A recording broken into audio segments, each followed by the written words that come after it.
Good morning students.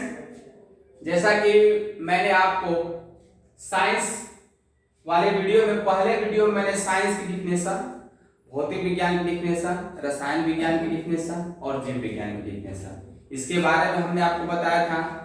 आज हम class 9 का पहला जो अध्याय है मोशन, इसके विषय में हम अध्ययन करेंगे।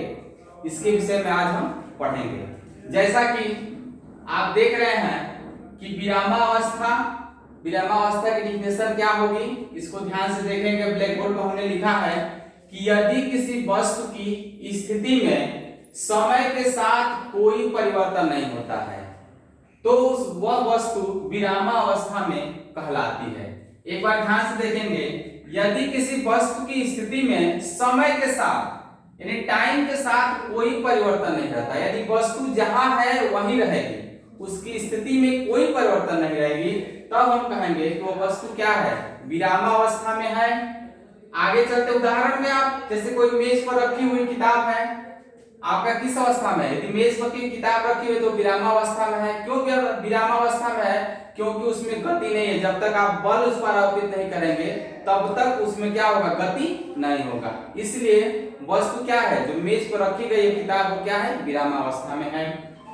गति की डिफिनेशन को देखेंगे, यदि कोई वस्तु समय के साथ अपनी स्थिति परिवर्तित करती है तो यह स्थिति परिवर्तन ही गति कहलाती है।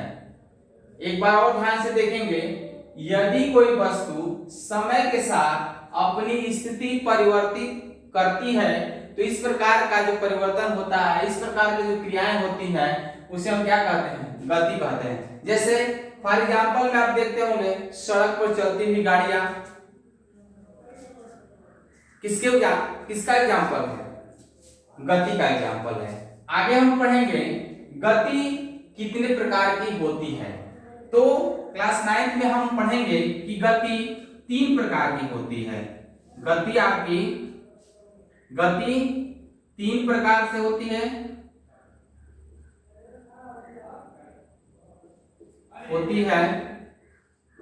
आपका पहला होता है सरल रेखीय गति,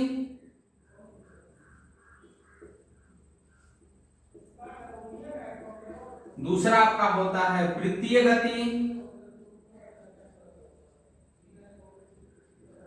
और आपका तीसरा होता है दोलन गति।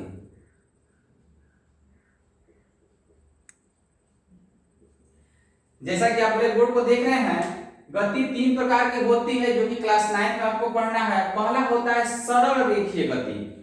देखिए एकदम शब्द से ही डिफिनेशन क्लियर हो जा रही है। यदि कोई वस्तु सीधे मार्ग पर गति करती है, स्ट्रेट लाइन पर गति करती है, वह किस प्रकार की गति कही जाएगी, सरल रेखीय गति। मतलब कोई वस्तु सीधे मार्ग पर मोशन कर रही है, गति कर रही है, इस प्रकार की गति को हम कह सकते हैं कि सरल रेखीय गति कहते हैं। यानी वस्तु वो सरल रेखीय गति कर रही है।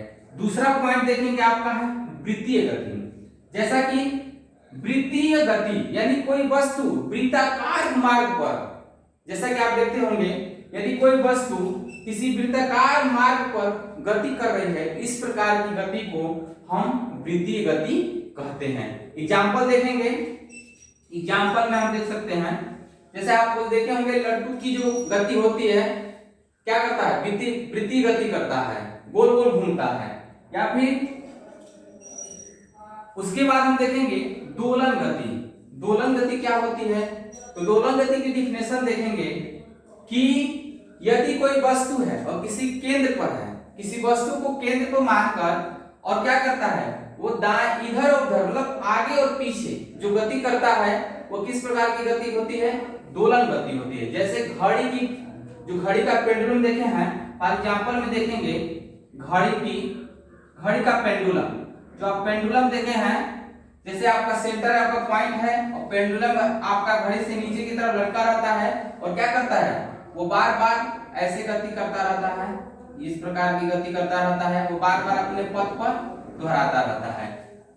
एग्जाम्पल में देखेंगे तो झूले की जो गति आप देखे हैं वो भी क्या होता है, पॉइंट से पता होता है, और झूले की गति जो होती है वो भी किस प्रकार का एग्जाम्पल है, तो दोलन गति का एग्जाम्पल है। एक बार और ध्यान से देखेंगे पुनः विरामावस्था क्या होता है।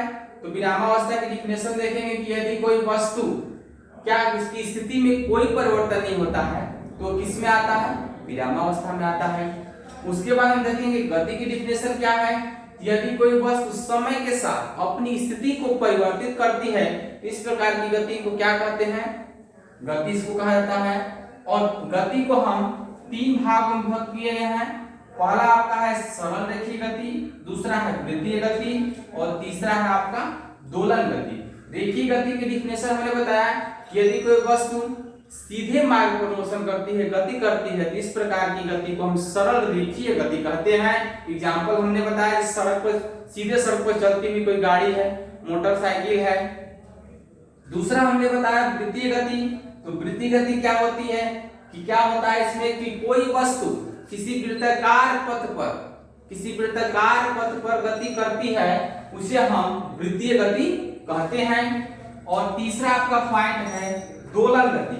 तो दोलन गति यदि किसी वस्तु को क्या करते हैं, बार बार वो एक ही पथ को बार बार दोलन करती है, एक ही पथ पर बार बार गति करती है, उस प्रकार की गति को हम क्या करते हैं, दोलन गति कहते हैं। एग्जाम्पल मैंने घड़ी का पेंडुलम का एग्जाम्पल दिया, झूले का एग्जाम्पल दिया।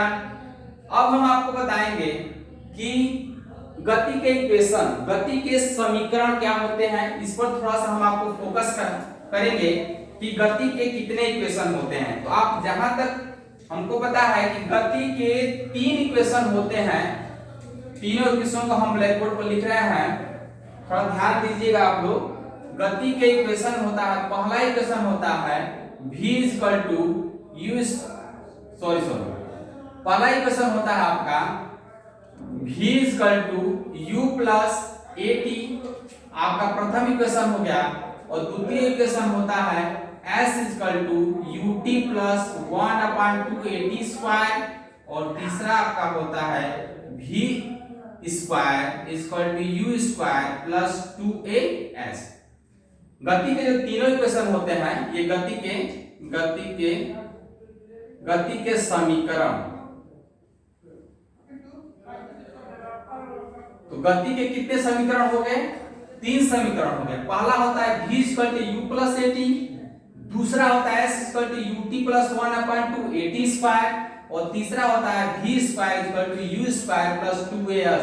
थोड़ा सा देखेंगे u क्या होता है, u होता है आपका प्रारंभिक वेग, u को हम प्रारंभिक वेग कहते हैं। v आपका होता है अंतिम वेग होता है, आपका a होता है त्वरण होता है, t होता है समय, और s होता है कुल चली गई दूरी। जैसा कि आप ब्लैक बोर्ड पर देख रहे हैं, पहला इक्वेशन होता है v u प्लस at, दूसरा होता है s ut प्लस 1/2 at²। और तीसरा होता है v square u square plus 2as। मैंने ब्लैक बोर्ड पर बता दिया कि u क्या होता है, प्रारंभिक वेग होता है, v होता है आपका अंतिम वेग, a आपका त्वरण होता है, एक्सीलरेशन होता है, t आपका समय होता है, और s होता है कुल चली गई दूरी। मैं इनका निगमन आपको अगले वीडियो में बताऊंगा। आज के लिए इतना ही, धन्यवाद।